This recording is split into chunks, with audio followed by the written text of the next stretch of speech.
As gold regains territory and climbs past $1,700 an ounce, once again, let's take a look at what happened in the economy this week.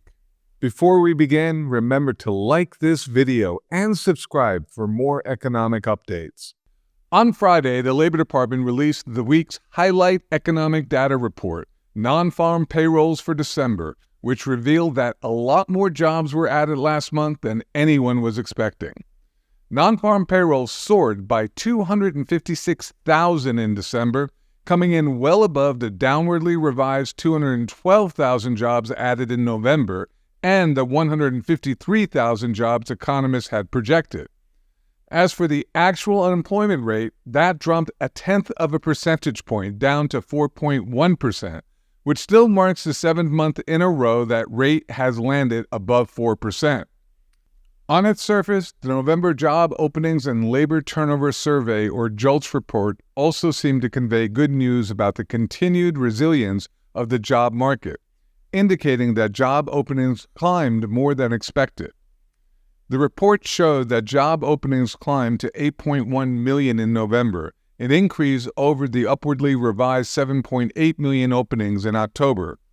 7.8 million is also the number of openings that economists were expecting to see in November.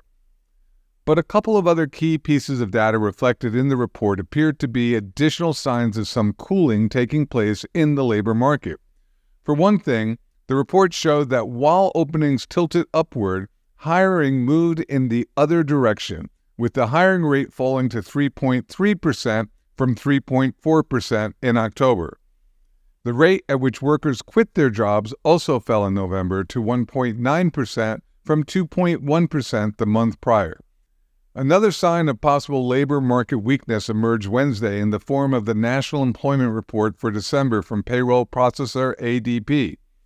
The ADP data revealed that 122,000 private sector jobs were added last month, falling short of both the 130,000 jobs expected by economists and the 146,000 jobs added in November.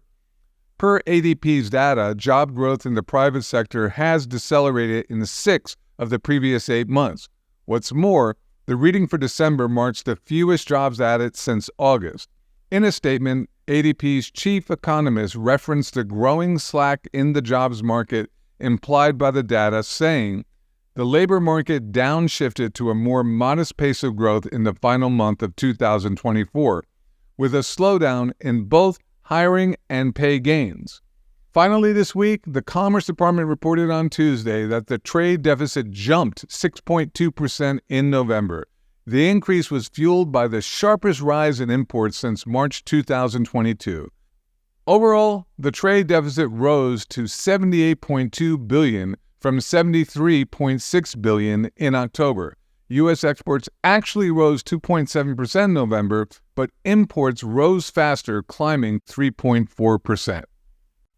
In light of that, some analysts expect to see another uptick in imports when the numbers for December are released, specifically in shipments from Canada, Mexico, and China. That's it for now. Make sure to join us again on Monday. This is Devlin Steele for Augusta Precious Metals signing out.